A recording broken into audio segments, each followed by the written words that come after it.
Alright, this is Old School Danny B in the place to be, and you're now witnessing the Underworld Underground, straight off from YouTube. This is my first interview, so if you ever have a time and a place to go, and you want to witness some good music, subscribe and share, okay?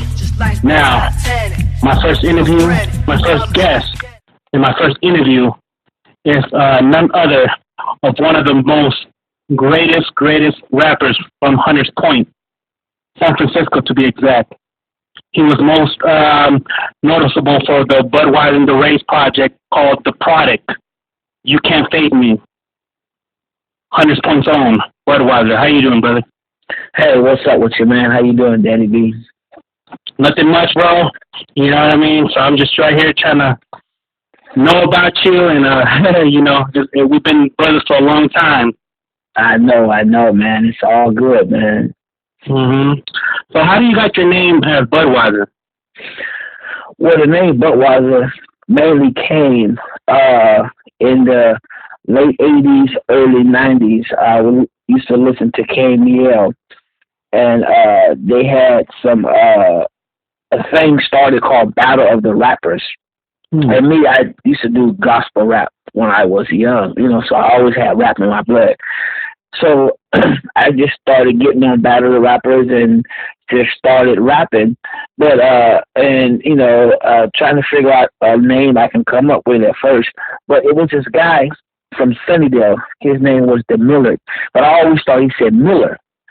And actually he said Miller Bitch. So he was rapping and, you know, talking and putting Sunnydale like they was almighty and powerful in the city of San Francisco. And so I'm from Hunters Point. So, you know, okay, I hear about him, and he didn't know who I was, and I didn't really know him, but I'm just hearing him rapping. So I said, wait a minute, I can rap. So let me start being the champion for Hunters Point, actually Harbor Road, Hunters Point. And I started rapping, and I called myself Budwyser. And I actually said Budwyser, King of the Rappers. Wow. But I called myself Budwyser Bitch. And kind of like the King of Beer? Yes, kind of like the King of Beer. Oh, like that slogan, you know, Budwyser. Nice. And so I called myself Budwyser Bitch, and he called himself the Miller Bitch. And he thought I was making fun of him, and he started dissing me, and I started dissing him. And back then, we had the cassettes where you could take the cassettes and you could stick the paper in the end of them and stick it in the radio, and then take another video and play it, and you can record. Old school. With those CDs, old school. And I would take an instrumental and stick it in there, and I would diss him. Right. And then but see, why I had him be that was I was able to get on the radio because I had plugs. There was a DJ called Evan Luck. And that's the radio KMEL DJ, right? Am I correct? Right. Evan Luck. And he had a co-host named Rosary. Okay. And at that time, Chewy was a young DJ. Chewy Gomez was a young DJ. Right. And there was we all know that guy. And there was another a personality over there named Franzen. Okay. And I had the plug with them, man. And back then, that's when the radio would play your underground song if it was clean, you know. And now it's all about business, and that's how I got the name Budwyser. And he would diss me, and I would diss him, and he helped make that name famous because he had some pretty good with diss, but he would say Budwyser, and I just ran with the name. And you know, in a couple of years or so, Budwyser in the city of San Francisco became a household name. So in what year did you got your name out there? Like, okay, I am aware there's a lot of San Francisco artists at that time. There was a lot of rappers at that time repping your city. Kuna from the IMP, to be exact, was one of them. Just to clarify, what year did you actually got your name out there, locally or nationally? Well, everything started around about 1989, 1990. It was,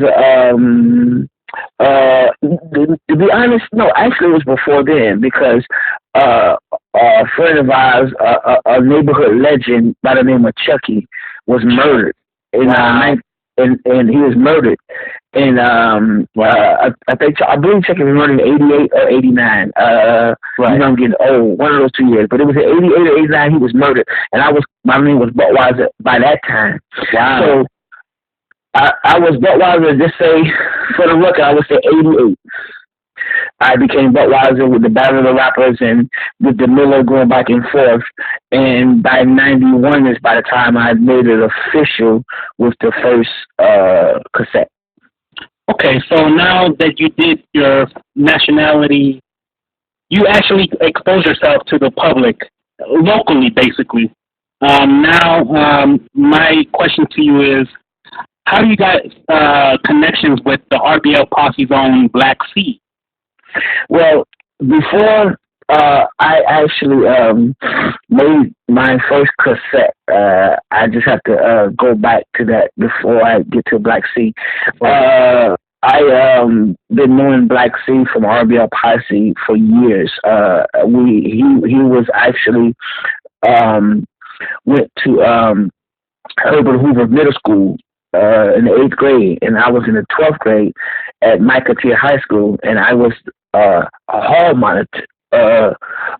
monitor doing outside work experience because I had left Micatier and started going to independent studies, and so we had to do volunteer work somewhere. So I chose Herbert Hoover, and so we knew each other from Harbor Road, but we knew each other from there. So we go way back, and so when I became Budwyser, before I did any music or even did my first cassette, I was well known already as Budwyser from giving parties.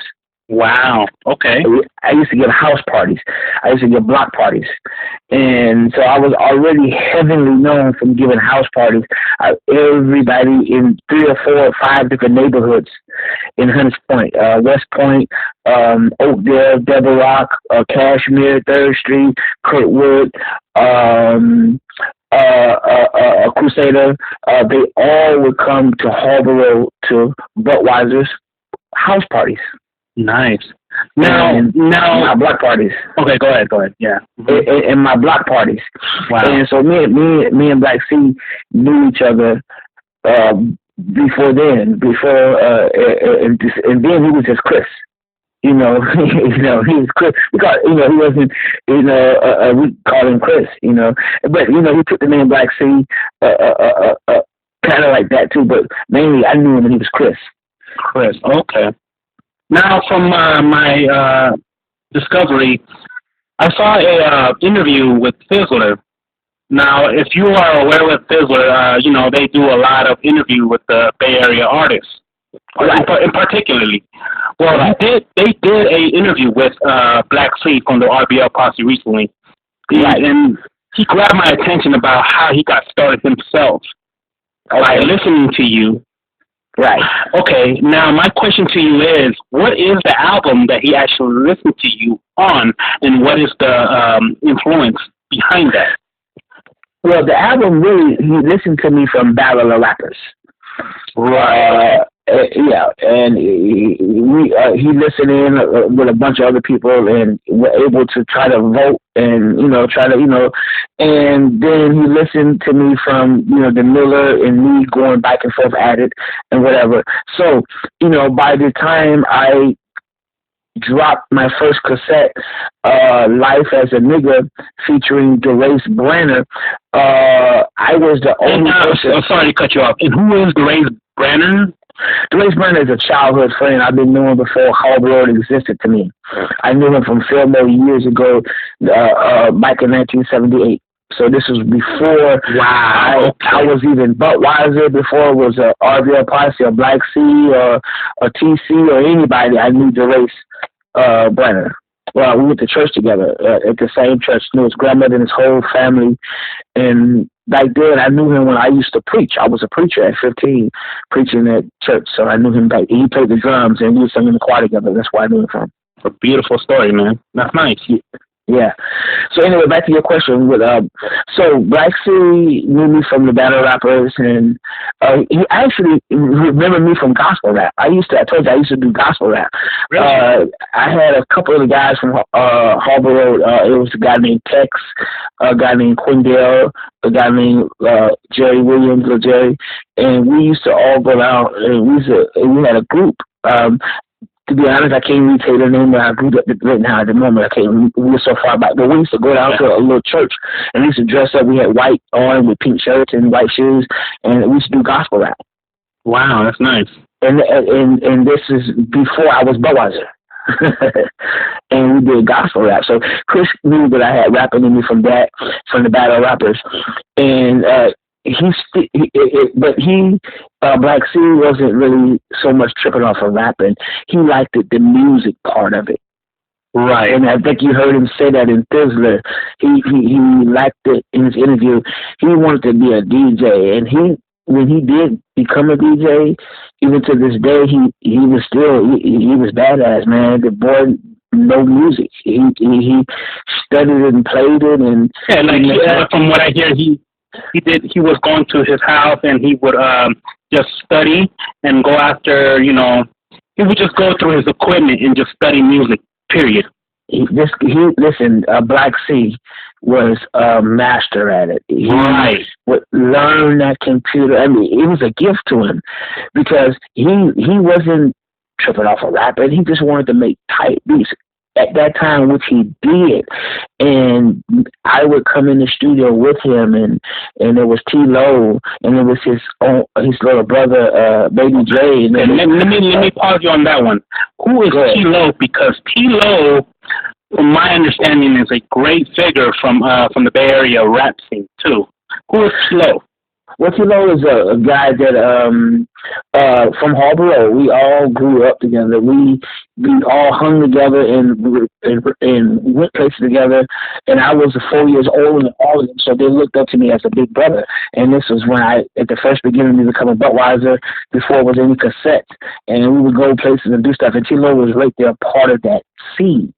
So, in Harbor Road, we was a strong family. It was like an empire, a strong unit. Nice. You had the older guys and you had the younger guys, and I just happened to fall in the middle. So I had love with the OGs, the guys that was, 4 or 5 years older than me, that was the real hustlers at the time.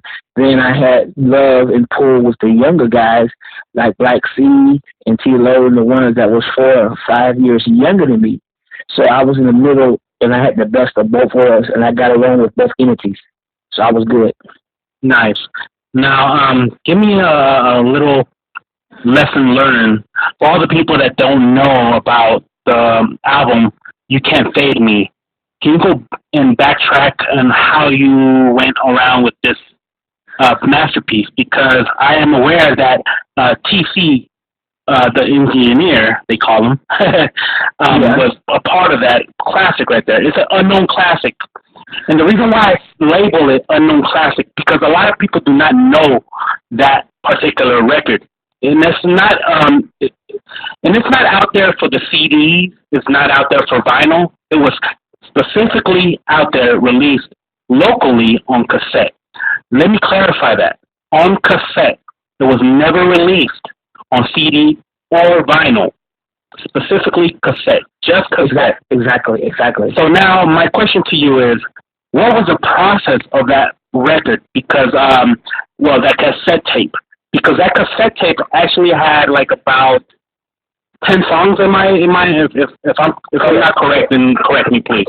Correct, 10 songs. Yeah. Okay, so the reason why I actually mentioned that cassette tape is because I actually was listening to a song called Blind Date. Right. Now, that song right there grabbed my attention like extremely hard. I was like, who is this guy? And the way he rapped was very calm, very collected, but he would tell you a story. He would paint you a story on how was Hunters Point and how was the whole streetwise, the whole aspect of it. Tell me, what is the aspect of that story, of that album? Well, the album is called The Product. Now, the first cassette I did was Life as a Nigga. Right. And Life featuring the Race Banner, and it had a classic song on there that to this day is still a classic called "Darling, Darling Baby." Right. And the radio played. This is before UK Faded. The radio played "Darling, Darling Baby," and that song, and that also had Blind Date on that cassette, and they played that song on the radio, and that song just really pushed me out there. But by being a cassette, and by me not having no money behind me, no CDs or no posters or nothing like that, it wasn't enough to put me further beyond the box. I was stayed in the box, which was the Bay Area. I would say maybe Oakland, probably parts of Sac and Richmond and Berkeley and whatever, Vallejo, because I knew E40 them personally, and me and E40. Wow, really? Oh, yeah. I'll tell you about that in a second. So anyway, back to your question.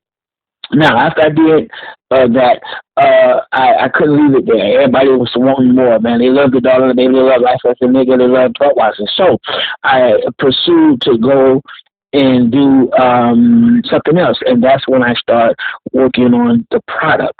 Now, by this time, I had already knew TC because TC did all my music from Life as a Nigga, the first cassette. And let me cut you off. I apologize about that. TC, people that don't know TC, this guy is one of the pioneers of the production aspect of the Bay Area. The pioneer. Period. The grandfather. The grandfather. This guy did a lot of stuff for the RBL Posse, the Cold War Hustlers. I mean, Herm Lewis. You know what I mean? Like, he did a lot of stuff. The IMP. 11-5. Yeah. 11-5. You know, the name goes on and on. Right. And I want to clarify that because this guy is very misunderstood because nobody knows who TC. TC is just two letters. Like, who the hell is this guy? No. This guy is very important to the Bay Area community. Right. Can you explain that to me? Yeah, well, that goes into your first question, which is excellent. I met TC through a guy named Big Lokes, and that lived in Lakeview, and I met TC through him. And he said, listen, man, I'm going to hook you up with somebody who got better equipment than me, who can really help you, man, and just down to earth.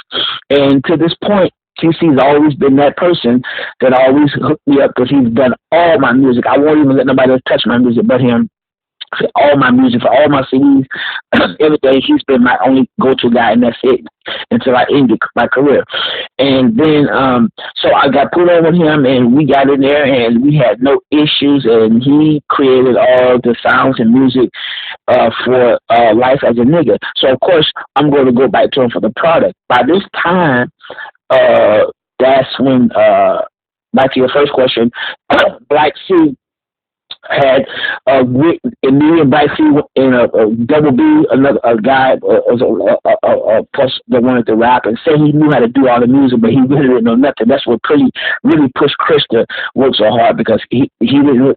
Double B didn't know, and Chris had to do it, and he learned it and perfected it, and bought the equipment. And by this time, I ended up introducing Black C to TC. Okay. And that's how Black C met TC from me, not from nobody else. I've heard rumors, people say this person. No. Yeah, Budwyser. Okay. Introduced Black C to TC. That's how Black C met TC and got to working on the first album, Lesson to Be Learned.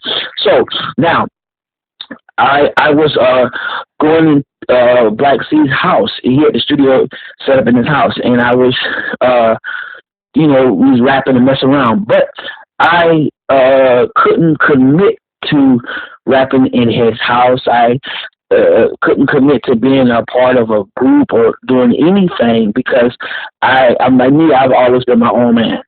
Okay. And I've always been by myself, and so my duty was to go to TC, and do what I had to do. So a lot of that reason that that I didn't hook up with, because otherwise, if I wanted to, I could have probably been a part of RBL Posse. You know, me and Black C. Okay, now I'm gonna hold you on that one. Right. The reason why I'm gonna hold you is because a lot of people do not know on the major level scale of who is RBL Posse. Now, I understand from my studies, Black C was involved with the product's cassette tape. Am I correct? No. He was on a couple songs. Just a couple songs. Okay. Now, right.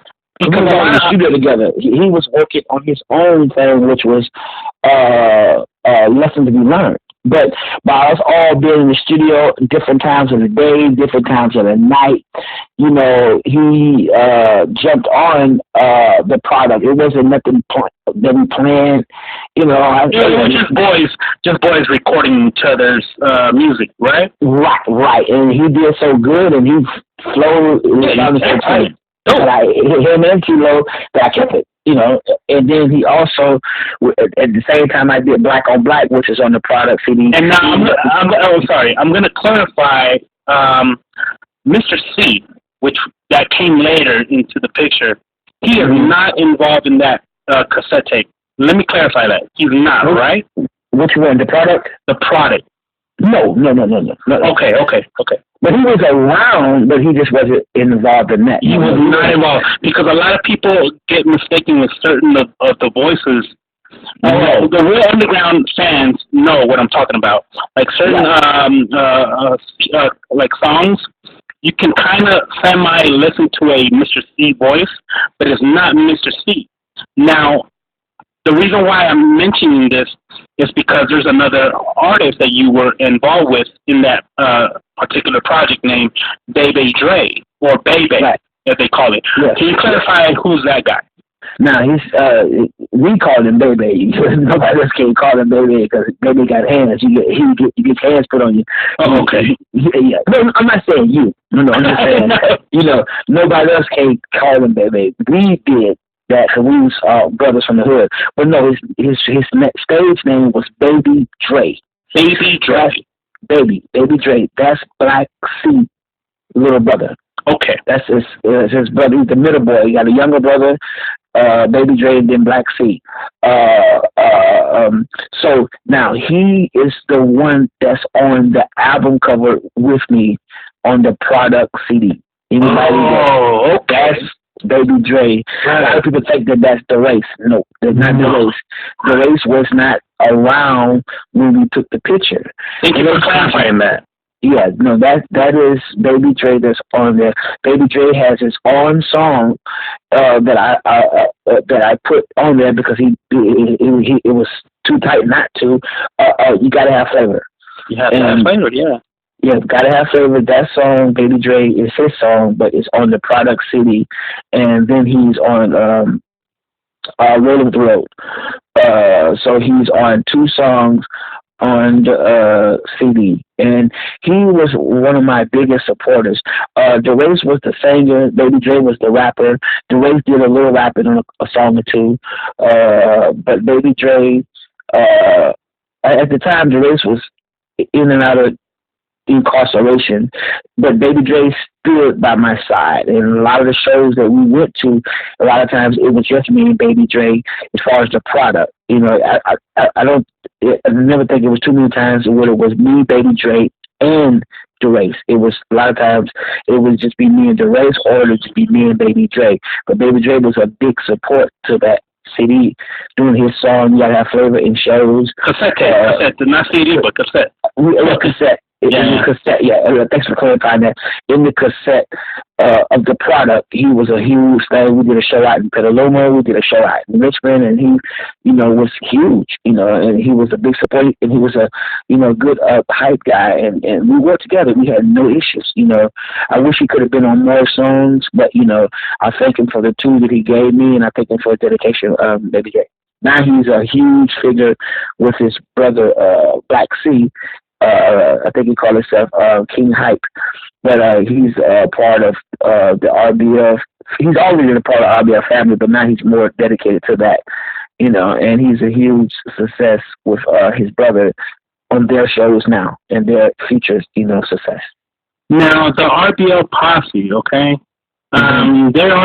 They in the Bay Area, okay? Right. Without a shadow of a doubt, they are the biggest group in the Bay Area, period. Not just San Francisco, but in the Bay, in California, not just the Bay Area, but in Southern California, all around the whole West Coast. They were widely known for one song only, Bluebird, right? No, Blueberry. Blueberry was a tight song. Don't get me wrong, that was a bad song. But don't give me no Bammer Weed. They blew up in the SLC. They blew up that song. Yes. And then Bluebird, Sort of Like a Psycho, songs like that remind me. All those songs came later, but the song that propelled them to the quick success and just put them over the top and just blew them up to where they were a household name was Don't Give Me No Damn Weed. Now, what is your involvement with the RBL Posse? Now, we know about Black Seed. Black Seed was there in the beginning of your career. Well, you started your career, but then he came to the picture before the RBL Posse. Now, just give me a light story of why RBL Posse was important to you. Because we was from Harbor Road. We was from Harbor Road, Hard, Rugged, and Dangerous, HRD, which was always my production. Wow. And by us being from Harbor Road, we were family. Right. And, you know, it was never an issue. You know, even when he blew up, he had my 100% support. You know, it was never competition. You know, it's always people that try to make it seem like that. You know, oh man, RBL, man, Black Sea better than you, this and that. Listen, I never compared myself to being a better rapper than Black Sea or a better rapper than Mr. C or thinking that the product is better than Lesson to Be Learned. For me, it was never about competition. They produce a tight CD. Right. They produce a banging CD. I produced the best that I could. I didn't have no money behind me. I'm not using excuses, but they did. Now, I did have a guy, I have to mention him in this interview. His name was Larry Jr. Larry Jr. put a few thousand behind me. But I have to admit, by me being selfish and me being my own person, I didn't really work with him like I should have to push the CD. And you have to realize I was selling dope. I was already a household name. So it wasn't, even though it was my passion, you know, I just still didn't push like I should have. I'm doing more now than I ever did back then. But at the time I was young. I mean, I was a household name. So, you know, it kind of went to my head and I didn't push the cassette with Larry Jr. putting the money behind me on the product. He the one that put the money up for the product. You know, I had money too, but he really put money behind me. But Black Sea, with the Lessons We Learned, they had thousands behind them. They was able to get CDs and get posters and get radio play. So that Bammer Weed went 10 times further than the product. But it didn't end there because I still was able to do shows along with him. And it was Totally Insane, and it was 5150 out of Marin County. Wow. And it was, you know, yeah. 5150, let everybody know that these people were highly involved with Tupac's early career, okay? Of course. Big time. Okay? Let's clarify that right there. Yeah, big time. 5150 was huge at that time. They had I can't think of the song, but they had a banging song out. It was called, they actually had like Jealous Motherfuckers. They had Gang People Play. Yeah, that's it. Gang People Play. That's the one, right? Or Dorothy. Well, there's just a few songs, but I just want to add on to the interview that 5150, in the beginning of their careers, before they even were a group, that Tupac was involved with these groups, Ryan D. and Ryan D. and Carl Gable. They actually had like early recordings in the late 80s, actually, right? Right. They were huge. I mean, they were Marin County. Right. Yeah. I mean, and since then, besides Pac, there's no one that really came out of Marin County besides them. Exactly. They 5150 in Marin County was the RBL Posse, Baton Rouge of San Francisco. Wow, I did not know that. Like I know their legacy, but I didn't know that they were that huge. Like they were we actually did shows with them. Me and Black C, them. We did shows. We did a show out in Petaluma with them. And wow. And I know Black C. I believe. Black C have done a few other shows with them himself, because Black C, when he got signed to In a Minute, he just blew up and took off. And the people that don't know In a Minute, okay, now I have to cut you off there, because the reason why is because In a Minute, you just mentioned In a Minute Records. Can you clarify that record label? Because I think it was short-lived from 1991 all the way to 1997 or 98, if I'm mistaken. I might be wrong. Do not bash me on that. But In a Minute record was short-lived. But the beauty of that record label was that a lot of beautiful Bay Area artists came out of that, including Andre Nicotina. Yeah. Can you clarify that for me? Well, In a Minute record, I know. At the time, like I said, I was being selfish, but I knew In a Minute Records, but I knew it was also City Hall with Walter, and I believe that Black C. Now, where my TC would know, but where my ignorance come in at, I don't think that they were the same, unless In a Minute Records was the label from City Hall. I can't know, but I know that there was a City Hall, and I know there was an In a Minute Records. If they were the same in two or two different, I don't know. But I know that at that time, when the product came out, and we wasn't actually signed to In a Minute, but they took my cassettes on consignment, and they. Oh, okay. But RBL Posse was actually signed to them. And at that time, Too Short was signed to him, and E40 was signed to him. Yeah, Too Short had like a compilation of all of his early cassette tapes. 75 Girls, right? He was signed to them. In a Minute, picked up a lot of people, Bay Area. Starry X, I believe San Quinn, JT the Big Figure. All of them. In a Minute was the one that had everybody until Atlantic Street came, and I think when Atlantic Records came, somehow they went to In a Minute. If I have the story right, they went to In a Minute, and In a Minute they worked the deal out of however, and they signed some of the best artists from In a Minute to Atlantic. I remember, I think Too Short, that's when he dropped The Ghetto. And he was able to go. I know that because I don't want to cut you off. Like the Too Short that we know was with Jive Records in the late '80s. I mean, but he was originally he was originally for like the 75 records, 75 records, 75 Girls. Like I say, it's a lot to remember, because I didn't really see. I was on the outside looking in. I didn't really. No. I'm just trying to clarify because like I really didn't know. It was personal business as far. I knew In a Minute Records dealt with Too Short, but you're right, he was with Jive. I know when Atlantic Street Records came, I don't know who all went. I don't know if I believe Black Cedar. No, I know you did. You're right about that. He actually did release an album. Not an album, it was like a compilation album of all his early cassette tapes from 1983 all the way to 1980. I think all his Don't Stop Rapping cassette tapes from then on, he actually did a compilation. I just wanted to clarify that one right there. Right. Okay, go ahead. Yeah, but however, as far as the business part, I don't know exactly who all signed with In a Minute, who signed with Atlantic. I do know that Too Short. That's the one thing I can verify.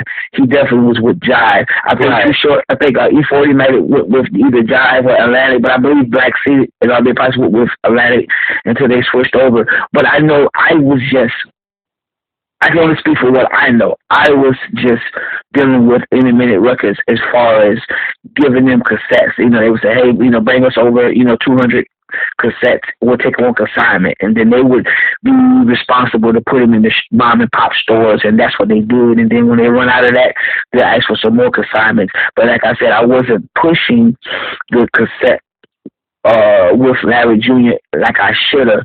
And, you know, and I'm just, it takes a real man to be honest and be truthful. You know, I'm not trying to sugarcoat it. I just wasn't. I was just too busy caught up in selling dope and running the streets. And I was already a household name. Budwyser before it was any music. I was a household name. You know, I mean, before it was any cassettes. But, yeah. But anyway, so Black C in the studio working on Lesson to Be Learned. I'm in the studio working on the product. You got Cool Nut. He was in Lakeview.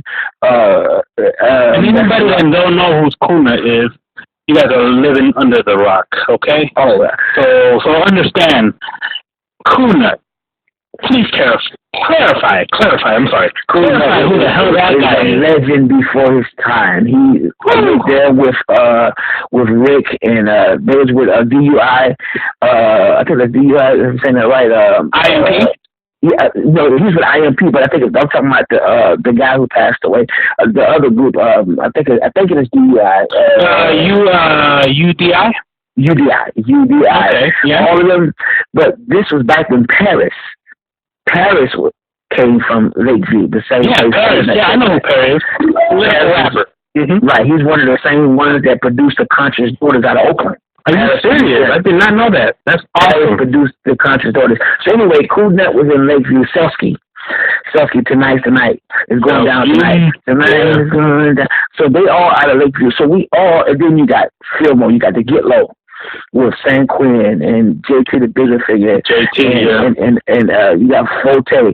But the first rappers out of Fillmore, a lot of people don't know this, and I try to clarify, was Huey MC. UMC. Okay. Now let me stop you there, because that guy, like when it comes to real underground cassette tape heads, a lot of people don't know who that guy is.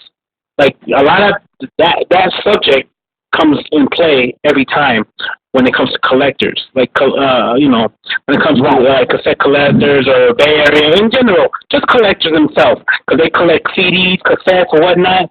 Who is Huey MC?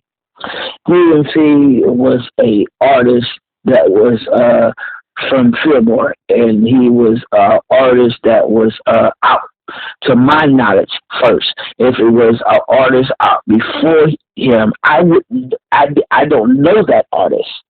So, to the first artist that I knew, if that makes any sense, the first artist I know before when I started knowing artists was Huey MC, and then right after him was Forte. Then you have San Quinn and JT the Bigger Figure. Now, so whoever hearing this interview could understand it. I'm not saying he was the first. I don't know that, but he was the first to me, because he's the first person I knew as an artist out of Fillmore. The same way with Cool Nut and IMP and Paris and all of them. You know, and so, yes, you know, it was rappers before Paris or before Cool Nut. I didn't know them. Okay, so I'm gonna just go to the next subject because of that. We're talking about RBL Posse. Now, RBL Posse became a household name in the country after the whole A Lesson to Be Learned, and I'm gonna keep going fast forward to '94 when they came out with Us by Law. You know, were you involved in their camp at that time? No, at that time I wasn't. Were you to be more specific? Were you going on the road? Because I seen pictures. I'm not gonna say which picture or whatnot, but I seen pictures where you're hardly there. You're actually in the pictures, but you were. It seems like you were on the road with the Rays and the whole RBL Posse. In what year did you just disband with the group? That it had to be when they went into the whole time with that first CD, because they had CDs. With that first CD, Lesson to Be Learned, I didn't go, and I wasn't a part of every show that they do. Only shows that I were a part of is shows that Any Minute Record set up. Like I went to Petaluma, and I went to a show in Oakland where it was RBL Posse. It was MC Pooh, and it was it was MC Pooh. And I went to a show in Oakland, and I went to a couple other shows that RBL Posse was in. I went to a show in Richmond, at the Richmond Auditorium. I actually have there was a picture that came online where there's the whole roster. There's Pooh Man, there's RBL Posse, there's IMP. Yeah, I've seen that. Yeah, you've seen that, right? I'm gonna post this on this interview just to clarify that rumor, because that's a lot. There's other people that say that it never came out. Yes, it was. It actually existed. They actually performed together at one stage. I mean, they did. I mean, they did a lot of. I mean, I was in shows with E40. I was in shows. Wow. Really? Yeah. I mean, because I want people to know who Budwyser is, because the reason why I'm cutting you off, I don't want to. I want to be honest as I can be honest as I can. E40 mentions you guys. Well, you and the Rays on his first album. I please do not bash me with this, but if I'm not mistaken, it should be Federal or the Click's first album, which is first album. Down and Dirty, right? No, it was Street Life. Not Street Life. It was Down and Dirty. Was it? I'm not sure. Well, to be honest, I know he mentioned me. He mentioned you for like I know that did same thing in Jealousy. Yes, he did. He did in his song Jealousy. Yeah, and then on top of that, just to put that out, more like an orgy. The song More Like an Orgy, RBL Posse mentioned you heavily on the A Lesson to Be Learned album. Right. So that's why I want to clarify that. Who is Budwyser? Why people mention this guy Budwyser? Right. I am speaking to the man himself. Right. See what I'm saying? So let me help you right there in so many words. The reason why I did not be in a lot of shows with Black Sea or in RBL Posse or with Cool Net them or with E40, all of them, because you remember early in the interview I told you I was my own man. Right. I had money from hustling. I mean, I was hustling big time. Cars, money, beating my cars. So a lot of my fame didn't come because I did shows, which I should have.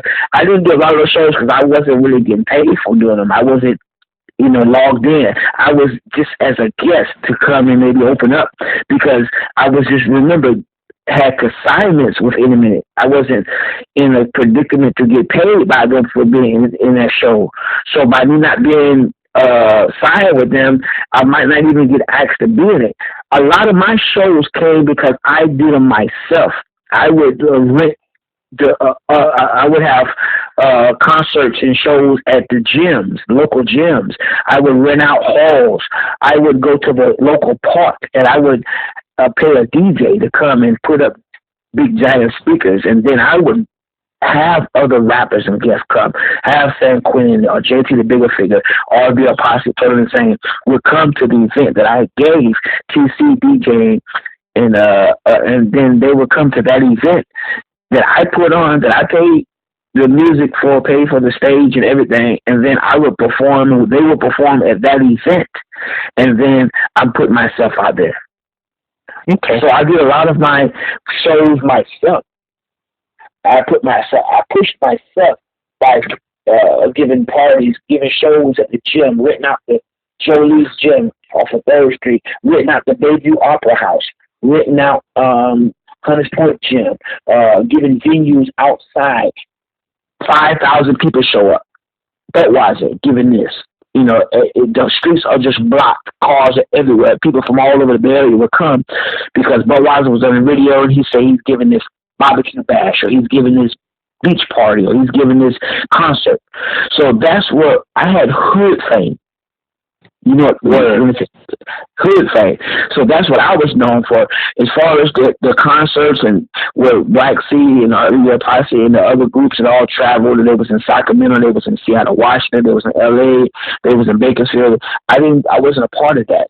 I stayed in San Francisco, in Hunters Point. Yeah, because JT, the bigger figure, he did a DVD. I don't know what year he actually released that DVD, where oh my God, I'm kind of off the spotlight right now, but he did a DVD where he goes back. I think it's called Back in the Days DVD. I don't know if it officially got released as a DVD, but if it did, it got released locally because I've never seen it in my life. But there is Biggie Smalls. He actually records Biggie Smalls on stage, and he actually, you can actually see some footage of the late Cool Nut. There's a lot of like good artists from the Bay Area in that DVD. It's on YouTube. Right. On YouTube, if you guys don't know who it is, it's JT the Bigger Figure back in the day. Okay, whatever. But what I got from that is that you guys were so united. You guys were so into you guys' music. You guys were on your own lane, basically. Right. Now, what I wanted to know is, what is Herm Lewis involved with this whole thing? Because Herm Lewis was in a lot of like intros or outros of every Bay Area, specifically San Francisco. Right. This particular person, Herm Lewis, was actually involved in like intros, like motivational speakers. You know what I mean? Like, he was like a Martin Luther King for the ghetto. Can you explain who that guy was? Herm Lewis was a general for the ghetto. Herm Lewis was huge in Hunters Point, activist before his time. You know how activist is. I mean, he put together all type of situations and conversations, thoughts, and things to bring and keep the community together, to keep peace. He was a peacemaker, a general. He was a architect of communicating. He had the, like most people say, the gift of gab. He had the gift to communicate. Wow. And, you know, people listened to him because what he said was real, it was the truth, and it made sense. Him being a pioneer in the streets, in the game, his family being a pioneer in the game, his brothers and being a pioneer in the game. He knew the game. He knew the players of the game, and he knew how to bring people together and people to listen. And at that time, we didn't have nobody that did that.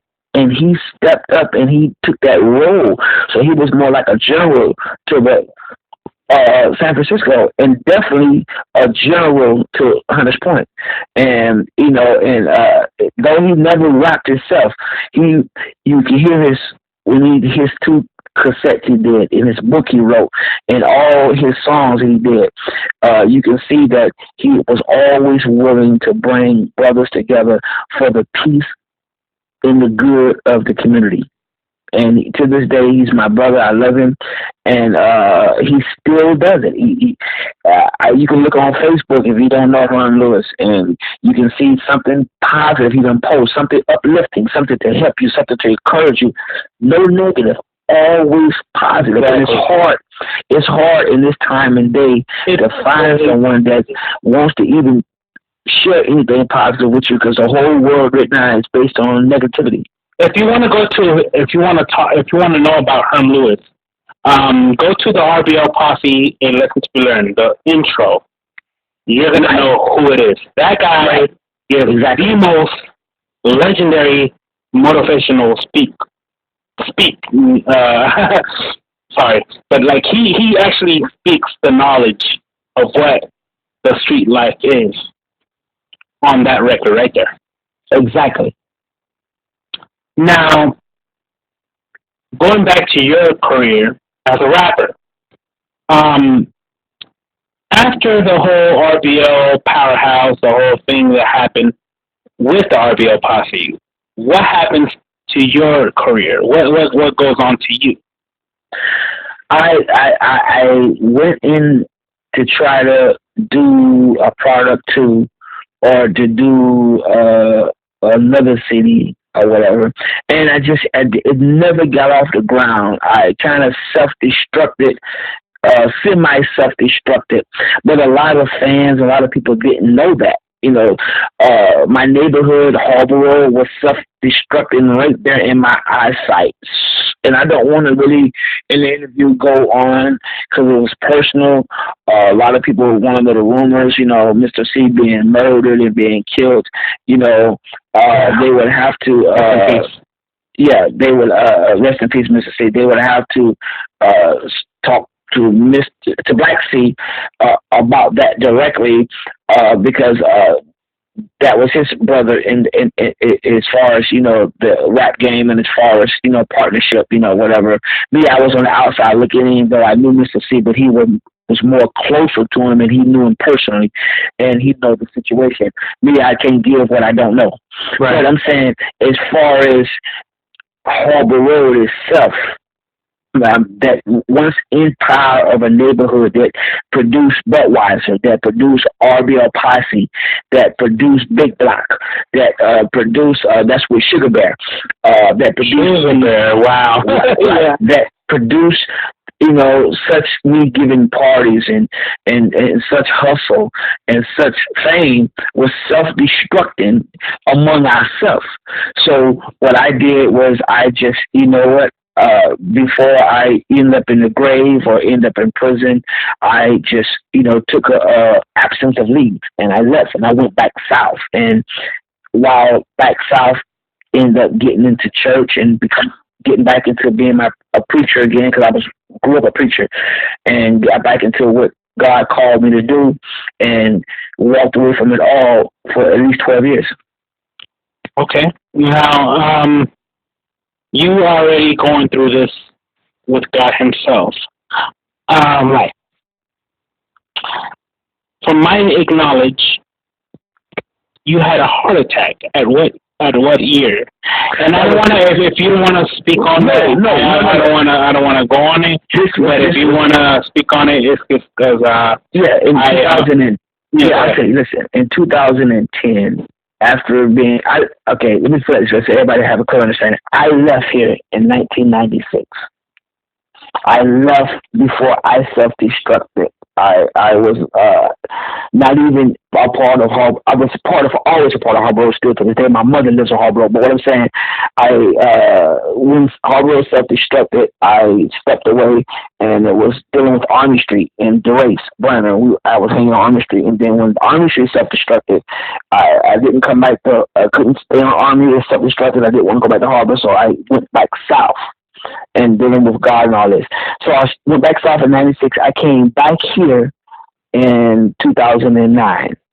And when I got back here, 2009, I started working in 2010, I had a slight stroke and was hospitalized for about a week or so. And it happens to, a lot of people, yeah, it's normal, but can you elaborate what happened? My chest started hurting and my hand started, my arm started hurting, my left side of my right side of my body started hurting and started feeling tightness and pain and my hand bent back and was rushed to the hospital. And then when I got to the hospital, they said he's having a stroke. And so they went and they put a stent inside my groin up to my clogged artery. Wow. They said just fatty foods, a clogged artery. Yeah, of course. So they just opened it up so it can breathe, and that's been 10 years ago, and I haven't had a problem since. And after my, not dying, I wasn't even near dying. It wasn't no open heart surgery or nothing. But after that, I said, you know what, though, I got back in the studio and I produced 5 CDs since then. See, now you see what I'm getting at? Right. That's why I'm trying to get at with your current music career. Right. Because it wasn't never over with you. Now, my thing is with you, me as a personal friend of yours, this is when I started knowing you. And the thing is, I am so blessed to know you because you are one of a kind. You are very humble. You're very known to the community at the Hunters Point where you're from, right? Right. San Francisco. Exactly. We started talking, and the thing is, the interview with this is, why are you going back to the music? Why was the reason why you got back into music? Because it took you forever to get back into music. Now, when I first heard Haters Come and Go, which was 2000, what was it? Let me see. I'm gonna verify it myself. It was, let's see. Clarify it for me. 2000, I believe it was 2000. No, I think 15. 15, okay. 15, now, 15. 15, okay. Now, 2015 was an interesting year for me, and 16 too, because I got a hold of you, and I was like, wow, this guy is a legendary figure. I did not know that you were going to continue with the, friendship with me, right? Right. So now this is where I'm going to get deep with the interview. Why it made you, what made you get back to the music? Because that record right there is incredible to me. I love that record. The first record you did, personally, is one of my favorite records. I actually can relate to that record because you just came out of a binge of stress, of depression. A lot of things you've been through with the RBL Posse issue, with the whole music industry in general, basically, okay? Right. Why did you get back to the music? Okay. First, I want to clarify one thing,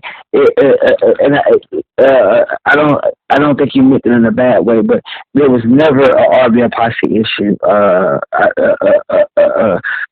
And I have to clarify that because when people hear the interview, they'll wonder what. No, not to be like issue, like you want out of it. Yeah, but when you say that, when you say, no, I know that you don't mean no harm, but your listeners, if they hear issue and I don't correct it, they'll think that it was an issue. No, it was never an issue. I understand what you mean. Exactly.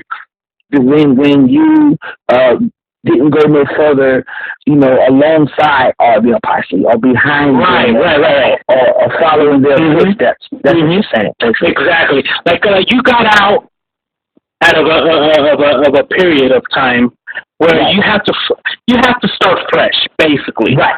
And I saw that with my own eyes.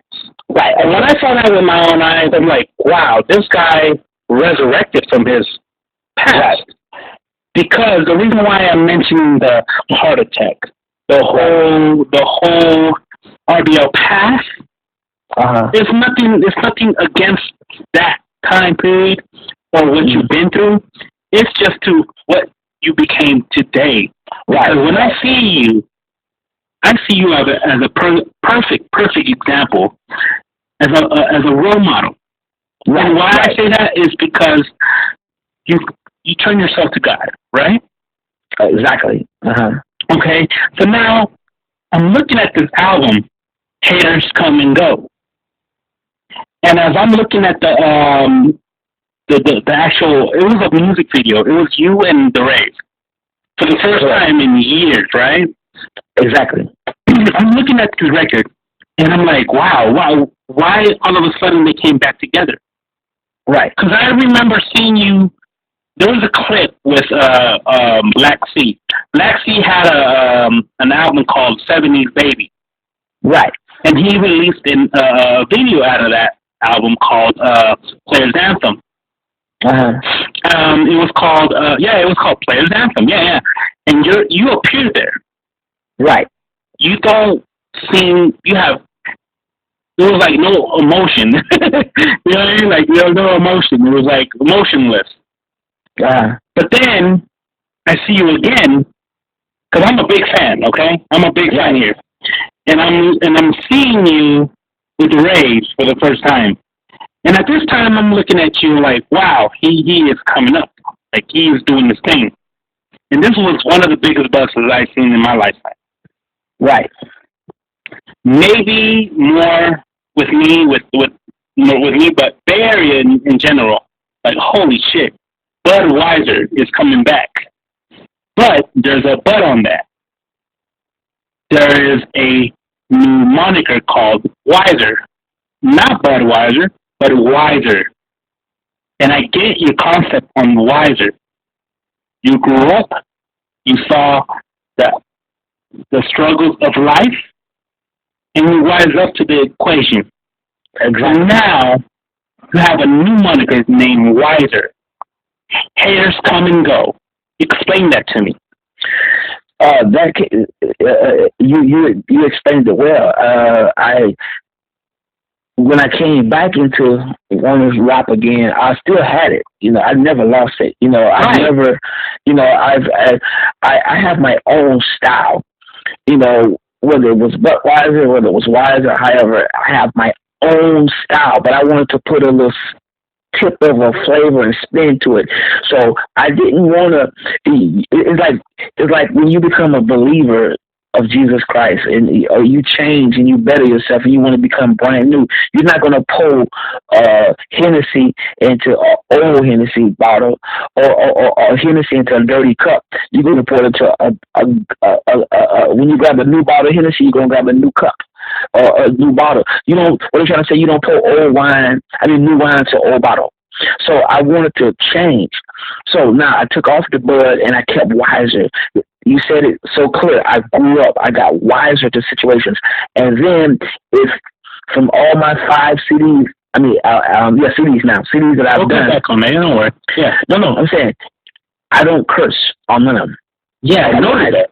I got wiser. I went back to my song, to my roots. I'm a storyteller.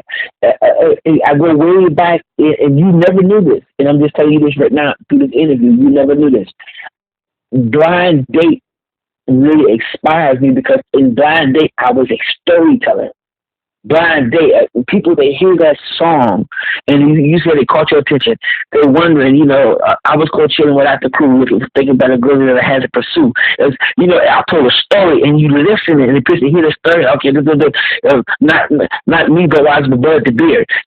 I'm at the pizza parlor. Then you see this girl, like, oh my! Then you get to the second verse of it with the girl, which inspired me the crap out of me.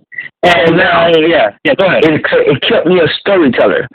So my testimony, my struggles, what I've been through, I put all of that in each of these albums. And so I said, haters come and haters go, because at that time I had haters. They came and they go. And right now I still got haters. Wow. So you want to say, I said, haters come and haters go. So throughout the years, they came and they left. I'm back. They came and they're leaving now. So that's why that song was so powerful to start off. If I'm going to get back into this thing, I got to get back, letting the truth be told. Haters come and haters go. And that's why that inspired me to drop that as the first one. And as you've seen, even though that's your favorite, anybody who went on that piff and have went through the different songs, and I would encourage anybody to go. Don't just take my word on it. Listen to some of the songs. You might not like every song, and you agree with that, Danny, on every exactly. But it's a lot of good songs in all of those. Run is my personal favorite. Run is one of my personal favorites. I don't know which album is on it, but you know that I have these albums. So when I listen to it motivates me when I go work out. If I go work out, if I have to go cook, I have to peel some shrimp. It takes me a while, right? It takes me like a while, like at least an hour or so. Right. I have to cook. I have to do some chow mein. I have to do it for the family, and I can't listen to some motherfuck this, motherfuck that. I can't, excuse my language, but I can't hear no motherfucker this, no motherfucker that.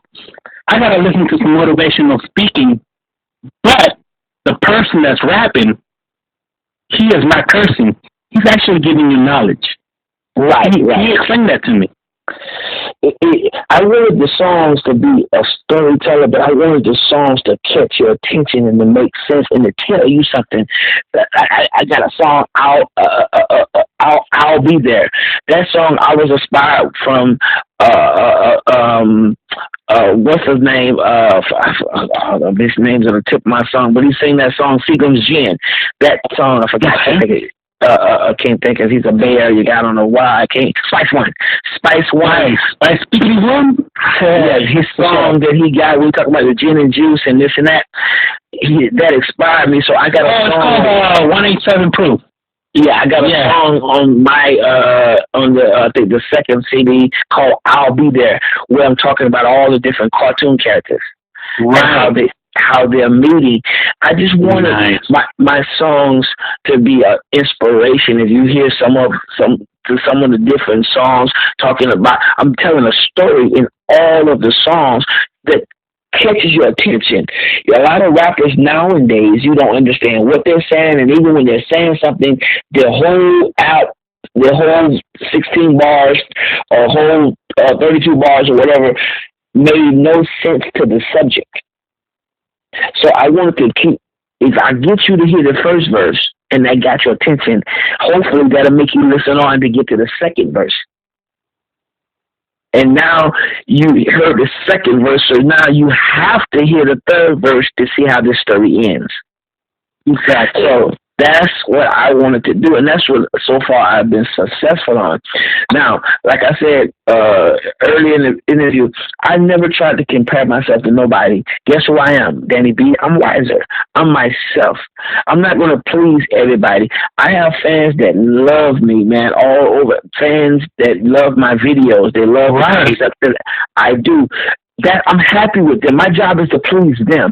I can't make everybody happy. There's some people that goes back to my song again. Haters come, haters go. It doesn't matter what I do. But one thing that no one listened to this interview or ever heard my music and say, I sound like nobody else. I sound like. And I'm gonna get back to you on that. And I love the fact that you're so consistent with this music thing nowadays.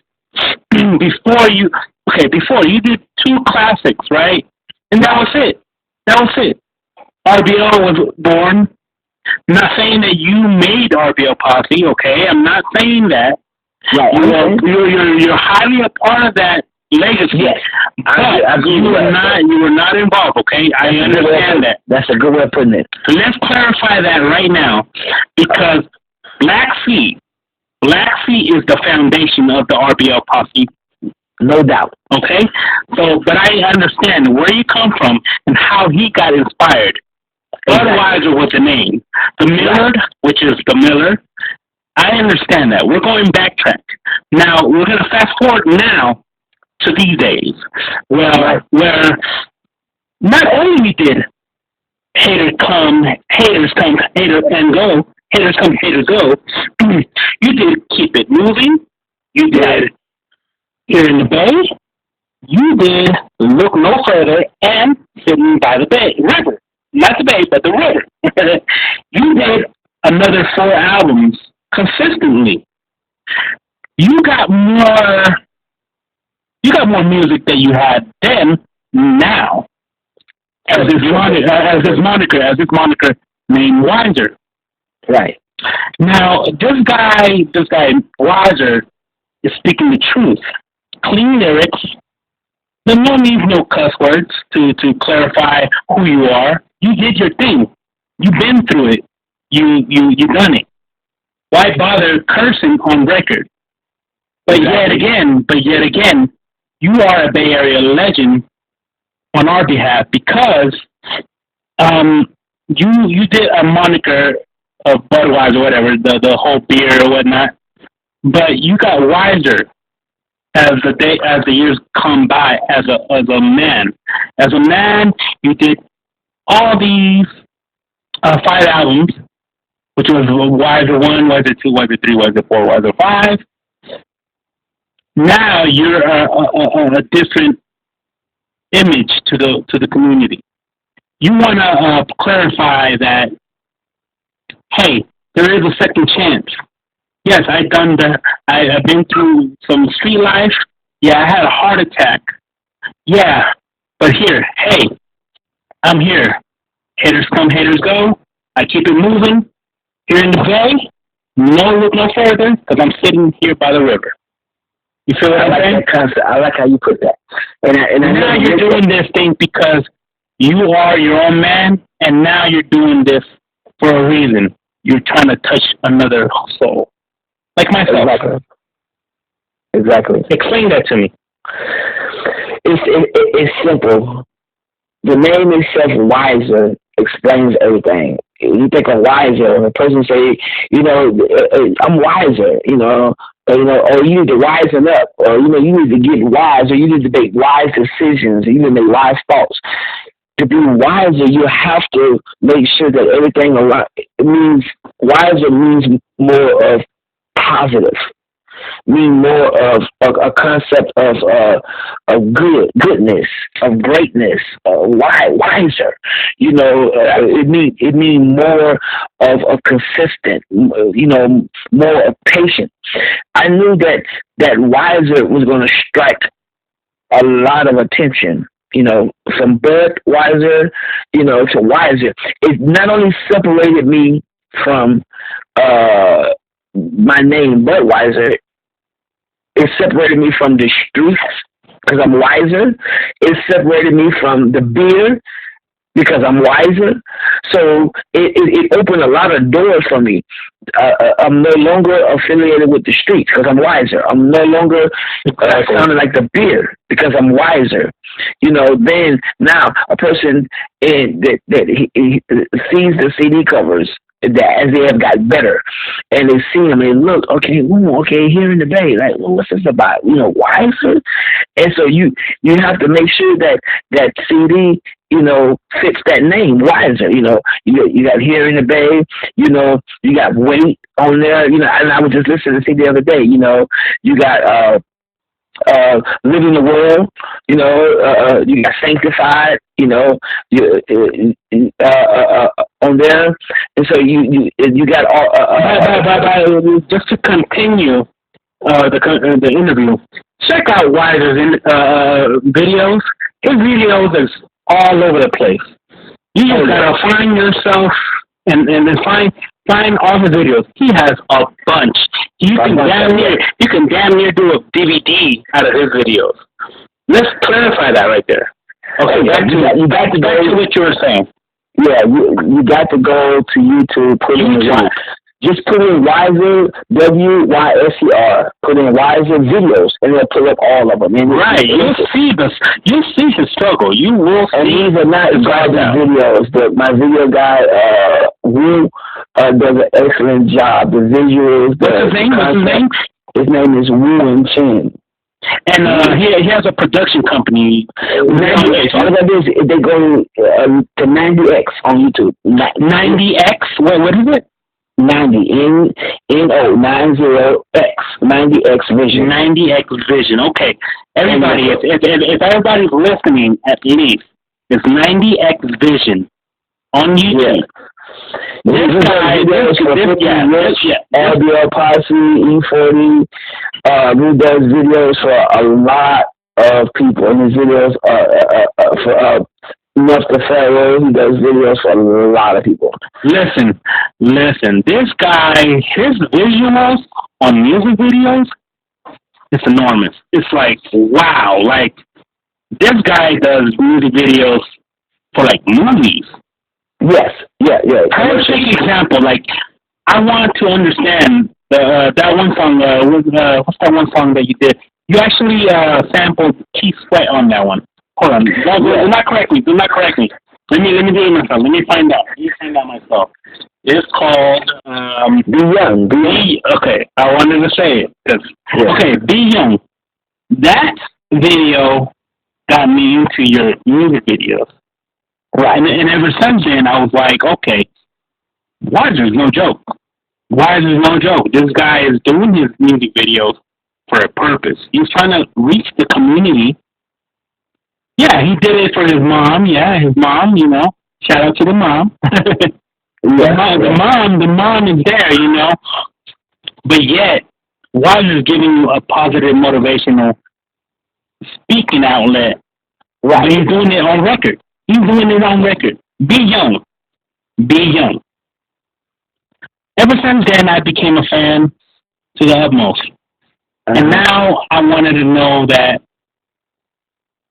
all the other records that he came out with, he has more to say. He has more to say. So now I wanted to know, what is your aspect out of life with the young youth? Look, I had no one there for me to really just pull me to the side. The fact that I was raised in church and God had his hand on my life is what really saved me. But a lot of the youth don't have that. They wasn't raised in church because they don't have parents to take them to church. And I'm bringing the church into the interview because I wouldn't be where I'm at if it wasn't for Jesus, if it wasn't for Christ. Kept me out of prison. I've never been shot, never been stabbed. You know, yeah. So I have to give all credit to him. It's nothing I've done. I should have been. I've been shot at, you know, several times, but no bullets ever hit me. You know, I've, you know, sold drugs, I hustled, but it just wasn't fortunate enough for me to go to prison. It wasn't, I wasn't caught enough, or I wasn't put in a predicament to where I was going to do time. A lot of that, I owe that credit to God. With the younger generation, you're looking at these young guys coming up. When me and Backseat and all of us came up, man, we get in the middle of the street, man, and we're just toe-to-toe. Ain't nobody trying to shoot. Now they're not even giving you the opportunity. They're just coming up on you, shooting and kill you. So with the music scene, I wanted to put something out there that has slap in it, that has a story in it, that has good music in it and good sounds in it, but it told a story. So when the young generation get hold to Be Young slaps. And they got that Keith Sweat throughout the whole song, and then the Keith Sweat on the chorus, and then if they were to see the video, see that this is an OG man that still got it, still rapping, sound good, got a nice video, but he's family oriented. If I do the right thing and make the right decisions, maybe I can get that age, and I can be able to still be able to be around my family. I still can be able to do something positive, you know, bring the family together, put together a video, and do this and that. So that's an inspiration to a young guy. Exactly. But if I'm an OG and I'm doing a video and I'm calling every female in the video a bitch and I'm pulling out, and don't get me wrong, anybody listening to the video, if you don't do that, that's your family members, whatever, I'm not one to judge. The Bible says, judge ye not, you be judged. I'm not judging. I just choose not to portray guns and violence on my videos, on my songs, because I want my nephews and my grandkids and everybody to look up and see something good and say, hey, I can still be 50 plus years old, still can rap, can dance, can sing, can act, can play ball or do whatever, and I don't have to be violent doing it. I don't have to disrespect nobody doing it. I still can do it and have fun. I would be no good to nobody or no role model if I'm doing videos right now and I'm calling every female in the video a bitch, and I got put big guns and gats out, and I got big joints hanging out of both sides of my mouth, and I'm pants hanging all off my butt, and I got females and I'm slapping booties and all this and that. Then I'm making the younger generation think, I want to be like that. No, I want them to see me and say, hey, listen, he done been through the struggle and he's still here. How did he do that? How was he able to go through the struggle and still be here? He did it with respect. He did it with God. He did it with doing the right thing, making the right decision. None of us are perfect. You're going to always fall. But try to stand on your feet more than you fall, and then that way you can't get hurt. Yeah, that's a beautiful concept. Beautiful, beautiful concept.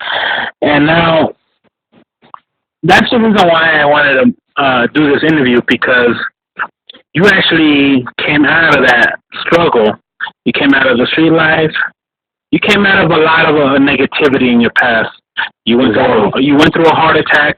Okay, everybody goes through a heart attack, or not eating right or whatnot. It's not. That's beside the point. Right. You're still living. Damn it, you did like 5 more albums, and yet you might do a 6th one. Am I correct? Hush. But go ahead. yeah, you know what I'm saying? So, like, this guy is still consistent. This guy is still consistent. He's still going to do music. Now, I'm going to give you some questions that is out of my head. This is a fan question. Okay. Like, I'm going to give you 5 deadly venom questions. Okay. Per se. Okay? Okay. And this is very honest, and you can answer it with your acknowledge. Okay. Okay. My first question is, you ever met Tupac? Yes. And how and when? At a club in Oakland. And what was that like? I didn't be all in his face because I've never been that type of person to be like, oh man, what's up, man, what's up? And then run up to him or whatever. But he was at a club in Oakland. He was with Digital Underground. And I happened to be in the club. It's a club that closed down off of Broadway. And I seen him over there. We was in there, and we was just chilling and kicking it. And we wasn't popping body, but they said, they go Tupac over there. And I went over there and I seen it. Now, did I introduce myself to him? No. Good for that. But I'm saying I've met him as far as seeing him. And, he walked by and he said, hey, what's up, y'all? What's up? But no, I didn't go hang out with him and didn't sit with him, and I'm not going to lie to say I did. Okay, so you did meet him. You meet him in person. Was he very humble, right? You said he was humble. Yeah, they was over there drinking and chilling. Him nice. And Money B and Money B. Hell yeah. Yeah. Okay. Did you underground some other, they had bodyguards and whatever around. Second question. Did Master P kick it in the Bay Area while he was in Richmond? Did you meet him too? Never met Master P, but yeah, he was part of the Bay Area. I mean, he's from Richmond, but he was all over. His brother Shock G went to school, out here in Pinole, so he's part of the Bay Area. People know Master P, but I never had the chance to meet him. Because Master P's been always promoting. Like, he's a promoter master out of everything, right? Right. And the reason why I'm mentioning this guy is because lately he's been doing the whole I got the hookup too, part 2. Yes. And it's kind of sad because people are not acknowledging his work ethic of putting independent comedians to the forefront. You know what I mean? Money is talk for him. He worth $350 million, so that tell you it's a lot right there. Exactly. But when it comes to some money aspect, Master P is where it's at. This guy is making money. Just talking. Google. Just tell the people they don't know if Master P what's up with him. All they gotta do is go to Google and say Master P Network. Over 300 something million. So, and you got rappers that's been out there longer than him, but they only got 25 million. All right, the third one. What is your real feeling of JT the Bigger Figure? Is he on drugs? To be honest, don't know. I haven't seen him in years, and I don't listen to rumors because I had him at me. Okay, because like a lot of people are saying he's on some dope, but like I love him to death. He's like he's a pioneer of the Bay Area. Right. He is. Like the Scissor interview kind of caught up to me. Like, oh shit, okay. You know what I mean? Like he's on, but I mean, if he's not. He's living his life. JT the Bigger Figure living his life. Oh yeah. He met the best of them. And he got movies and he did this and he did that. He been living his life. He's an OG. His name speaks for itself. You know, so it doesn't matter if they think the worst of him or think the best of him. I just hate the fact that he never blew up the way he did. I don't understand it. Exactly. I mean, I would have loved to see him, and if he knew the game personally, because the game is, you know. He knows the game. He knows the game. It's just the game never understands him. I'm talking about the rapper, the game. Oh yeah, okay. Yeah, right.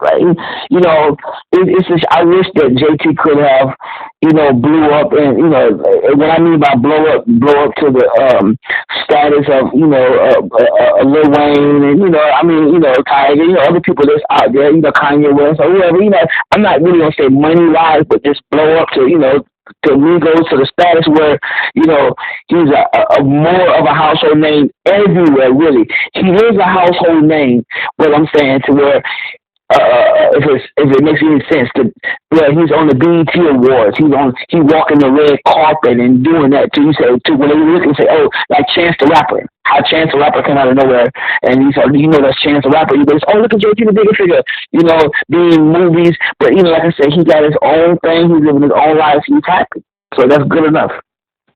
Awesome. Nice concept. Okay. This is a random question out of our randomness. Okay. Who is the COD? The COD was an artist from Independent Records. He only released one album, and he got featured with he featured Kuna on that record. Just one cassette. Never heard from him. He just like literally died and never heard from him again. He like literally disappeared. But his project was legendary in the Bay Area. Yeah, I'll be honest with you, I don't know. Like there's a lot of people that's from the Bay Area that wouldn't know Budwyser. You would think they would. I mean, people that's my age. You like, you don't know Budwyser? You know, it's just, if it's people right now, and this should answer your question, it's people right now that you can say, do you know who R. Kelly is? And they're like, no, I don't know R. Kelly. And you don't know R. Kelly? And it might be somebody that don't even know who Michael Jackson is. Yeah, because he did a song. Okay, he did a song with Kuna, Huey MC, and B-Boy Mac. With all the players, I'm gonna tell you somebody else that who was the first cassette in Hunter's Point. Everybody think it was Budwyser, right? As a nigga, which is on record, is considered the first cassette in Hunter's Point. Is Budwyser. It wasn't. It was a group called MC Ivory and Antoine 800. Okay, you just gave us knowledge right there. So we're gonna have to look that up. They're from Sherview. Sherview, really?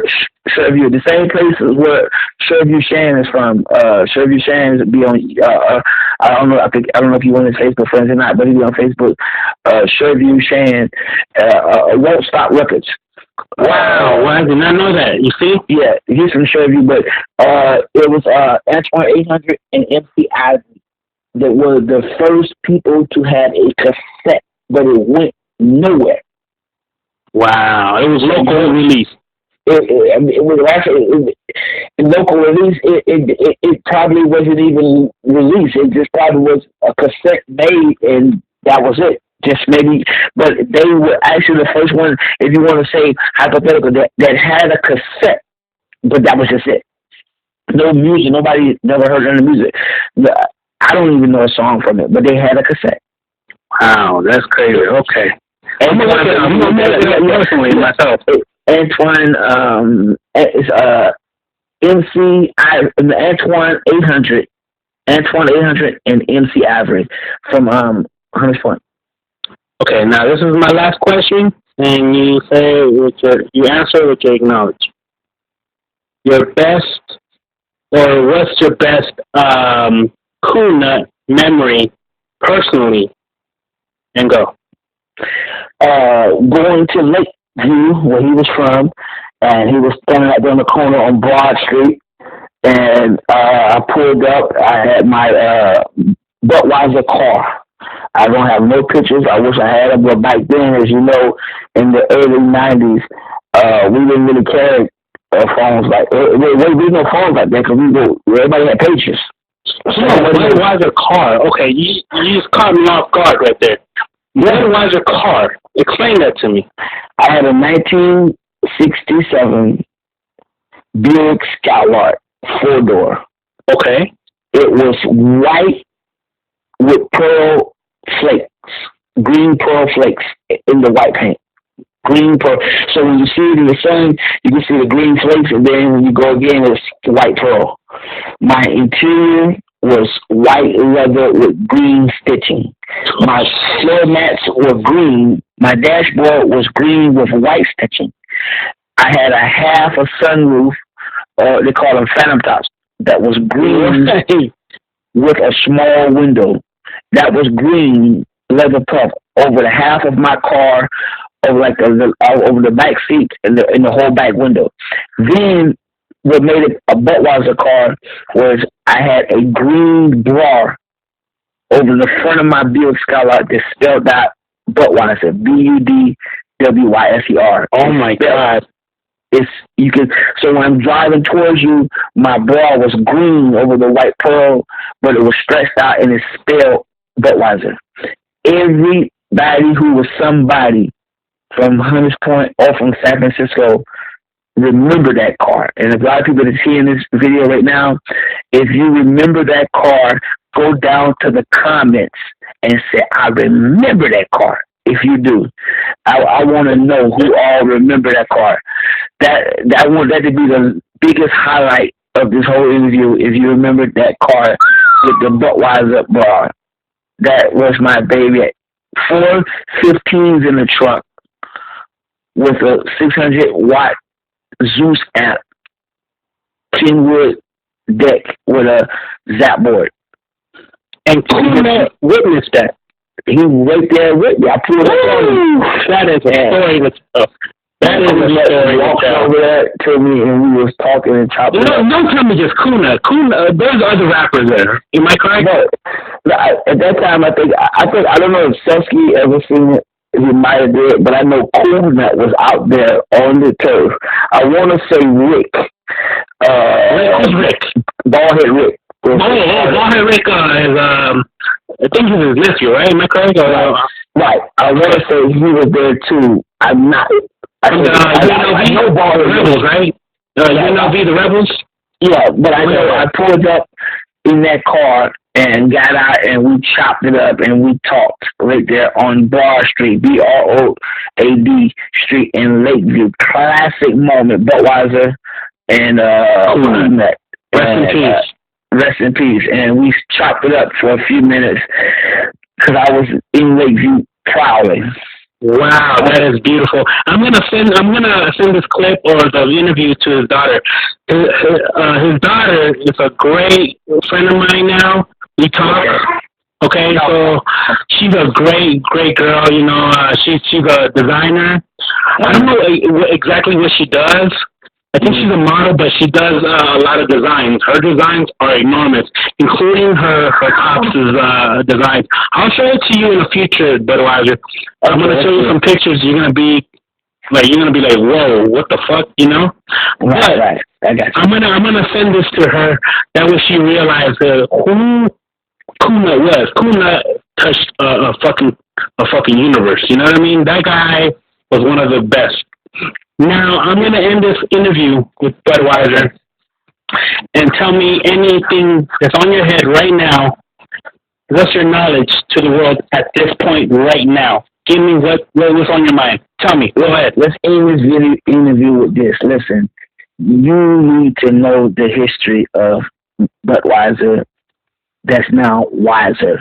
You need to go to DatPiff. If you don't have DatPiff, you can download DatPiff. You can go and put in Wiser, Wyser, or you can put in Budwyser on both pages and pull up the music. Also, you can go to Old School Danny B's page. He created a Budwyser and the Race page and read the history and know and learn of people that were legends Instead of learning about John Wayne, and instead of learning about George Washington to cut down the cherry tree, learn your history. I'm a good guy, always been a good guy, a storyteller, a great rapper, and I'm my own person. I don't try to be nobody else. Why? Because I'm wiser. Yes. And this is Old School Danny B, the place to be, and this is the Underworld Underground. And we out. We out.